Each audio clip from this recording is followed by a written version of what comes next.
Psalm 78. The Israelites are to teach the Lord's law to their children. Disobedient Israel provoked the Lord in the wilderness. The Egyptian plagues are recounted. The Lord chooses and blesses Judah and David. Maschil of Asaph. Give ear, O my people, to my law. Incline your ears to the words of my mouth. I will open my mouth in a parable. I will utter dark sayings of old, which we have heard and known, and our fathers have told us.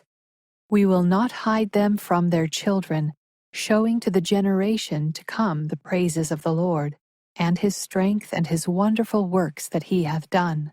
For he established a testimony in Jacob, and appointed a law in Israel, which he commanded our fathers that they should make them known to their children, that the generation to come might know them, even the children which should be born, who should arise and declare them to their children, that they might set their hope in God, and not forget the works of God, but keep his commandments, and might not be as their fathers, a stubborn and rebellious generation, a generation that set not their heart aright, and whose spirit was not steadfast with God.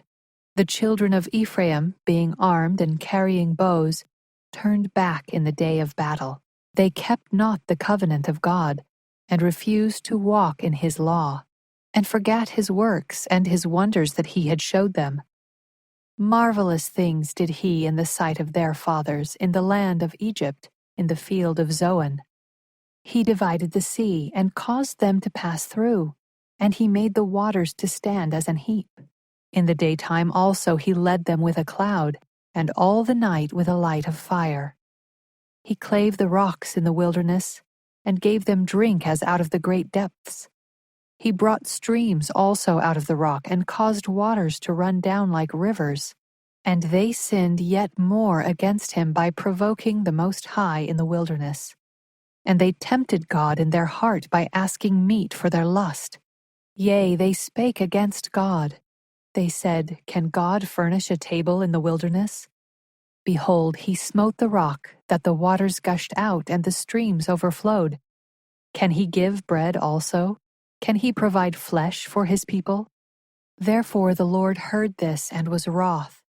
So a fire was kindled against Jacob, and anger also came up against Israel, because they believed not in God, and trusted not in his salvation, though he had commanded the clouds from above, and opened the doors of heaven, and had rained down manna upon them to eat, and had given them of the corn of heaven. Man did eat angels' food. He sent them meat to the full. He caused an east wind to blow in the heaven, and by his power he brought in the south wind. He rained flesh also upon them as dust, and feathered fowls like as the sand of the sea. And he let it fall in the midst of their camp round about their habitations. So they did eat, and were well filled, for he gave them their own desire. They were not estranged from their lust. But while their meat was yet in their mouths, the wrath of God came upon them, and slew the fattest of them, and smote down the chosen men of Israel. For all this they sinned still, and believed not for his wondrous works. Therefore their days did he consume in vanity, and their years in trouble. When he slew them, then they sought him, and they returned and inquired early after God. And they remembered that God was their rock, and the high God their Redeemer.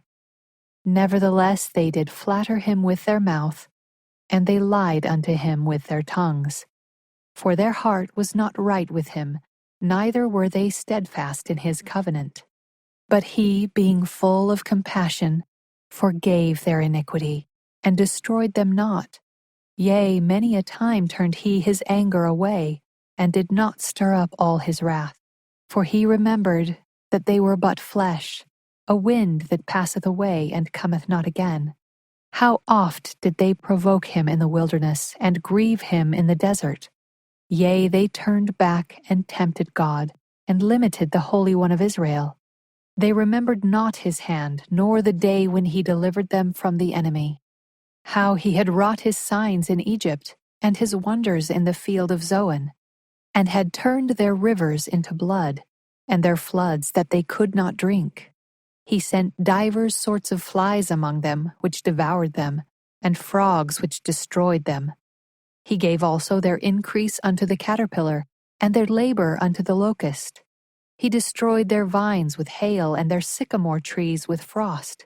He gave up their cattle also to the hail, and their flocks to hot thunderbolts. He cast upon them the fierceness of his anger, wrath, and indignation and trouble, by sending evil angels among them. He made a way to his anger. He spared not their soul from death, but gave their life over to the pestilence, and smote all the firstborn in Egypt, the chief of their strength in the tabernacles of Ham, but made his own people to go forth like sheep, and guided them in the wilderness like a flock. And he led them on safely, so that they feared not, but the sea overwhelmed their enemies. And he brought them to the border of his sanctuary, even to this mountain which his right hand had purchased. He cast out the heathen also before them, and divided them an inheritance by line, and made the tribes of Israel to dwell in their tents. Yet they tempted and provoked the Most High God, and kept not his testimonies, but turned back and dealt unfaithfully like their fathers. They were turned aside like a deceitful bow. For they provoked him to anger with their high places, and moved him to jealousy with their graven images. When God heard this, he was wroth and greatly abhorred Israel, so that he forsook the tabernacle of Shiloh, the tent which he placed among men, and delivered his strength into captivity, and his glory into the enemy's hand. He gave his people over also unto the sword, and was wroth with his inheritance. The fire consumed their young men, and their maidens were not given to marriage. Their priests fell by the sword, and their widows made no lamentation. Then the Lord awaked, as one out of sleep, and like a mighty man that shouteth by reason of wine. And he smote his enemies in the hinder parts. He put them to a perpetual reproach. Moreover, he refused the tabernacle of Joseph, and chose not the tribe of Ephraim, but chose the tribe of Judah, the Mount Zion which he loved. And he built his sanctuary like high palaces, like the earth which he hath established forever. He chose David also his servant, and took him from the sheepfolds. From following the ewes great with young, he brought him to feed Jacob his people, and Israel his inheritance. So he fed them according to the integrity of his heart, and guided them by the skillfulness of his hands.